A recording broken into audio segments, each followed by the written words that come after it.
Welcome to Mr. 96's Pop Reviews. My name is Mr. 96. Every November, I go over mistakes I've made in the past year while also giving you an update on changes moving forward. One thing I've come to accept is that every year I'll always make mistakes with my top 10 worst and best lists. Opinions change all the time, especially since 1 year is a relatively small window to make a judgment on a song. Circumstances change with age, which is natural for everybody. So let's start by going over a despicable song I missed that I didn't realize was eligible for my worst list. Yeah, there's two sides to every breakup. One's a lie and one's a truth. Mitchell Tenpenny is a terrible artist, and this song is despicable because we're supposed to buy that this ass who's made misogynistic songs in the past is totally in the right to threaten this girl who we have no idea is right or wrong. I'd rather not talk about this song anymore, as Todd in the Shadows already ripped into this during his 2022 worst list, and Mitchell Tenpenny does not deserve any attention on this channel. I've done a better job in recent years of not letting any feelings I have against an artist cloud my judgment of their music, but if a song is meant to be a reflection of their true feelings, I will judge accordingly. But there's another terrible song that probably should have made my list from a terrible artist I have covered on this channel before. Well, I gave up skull and cigarettes. Now I'm just hooked on Nicorette. It seems Walker Hayes has decided to lean into the trash country he displayed in Fancy Like. I frankly missed this song last year as I tried my best to forget this guy ever existed, which was my mistake. While it may seem like a whatever song that's not worth my time, there was one part in the hook that really bothered me. And I'm just trying to keep my daughters off the pole and my son's out of jail.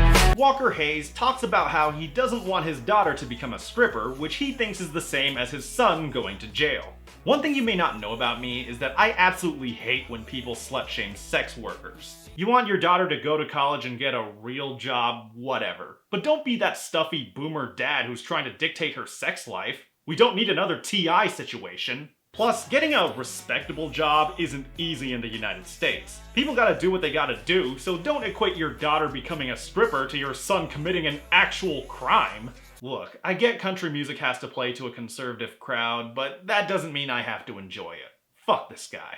For best list omissions, the obvious mistake I made was not including Bad Habit by Steve Lacy. I included it in the honorable mentions and said it was fine but nothing more. Well, the song grew on me over time, so I feel like an idiot for not giving it its proper credit. But the greatest error of all was the infamous V. And of course I'm referring to when I accidentally put a letter V in my Names of Fame during the Remember the Name review.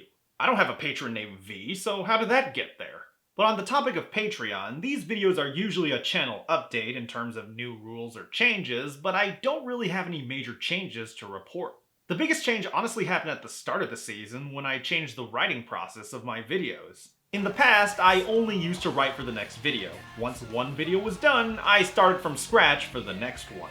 But with 2000's Childhood Pop becoming a Patreon-related series, I couldn't get many videos out due to how much time they would take to write. Seasons 4 through 6 infamously only had 2 episodes come out each year, but for season 7 this year, I managed to make 4 videos. Part of it was that I started writing my scripts several videos in advance, and that included my 2000's Childhood Pop polls, since those usually take a while to complete. Another aspect was that I decided to sprinkle in some filler episodes of 2000 CP where I would review a song of my own choice, which is why I reviewed Chain Hang Low. My goal this year was to make about 1 video per month, meaning I had finished the overall 2023 season with 12 videos across both series. Starting from my most average list this past February and ending with my upcoming best list, that would make 11 videos. So where's the missing video? You see, from August through October, I only had 2 videos in 3 months due to multiple factors. First, I went to the Blackpink concert in San Francisco, so preparing for that took a lot of time during August. Second, my anniversary video is always in early September, so if that was essentially my August video, that would mean another video at the end of September, which was asking a lot of me.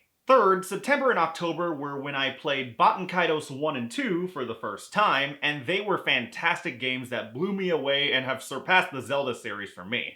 Well worth the $50 and 200 hours. While I could have made another video if I grinded one out, I decided not to because even if I finished the year with just 11 videos instead of 12, that's still a massive improvement from the 8 videos in 2021 and 9 videos in 2022. But most importantly, I just wanted to prove to myself that I could make videos on a more consistent basis, and I did. But if there's anyone I want to thank for helping me figure out my process this past January, it's one of my patrons, Prideful Zella. So leave a comment saying, "Thank you, Pride, for the chains and the jorts." And if you want to support the channel or suggest 2000 songs for me to review, you can join my wonderful patrons on Patreon. For just $1 per video, you can join my patron-only Discord server where we chat and chill, and at $2 per video, you get to vote on what songs I review for my series 2000s Childhood Pop. At $5 per video, you get to be listed in my Names of Fame, and at $10 per video, you get a personal shout through the heart along with Casey Vellante, Jason Semler, and Prideful Zella. Once again, I'm Mr. 96. If you want to see more pop reviews, click the subscribe button below and tap that bell to be notified when I drop a new episode. Next will be my top 10 worst hit songs of 2023. It's that time of year again. Pop songs may come in numbers, but there's only one. 96. 너의 그 말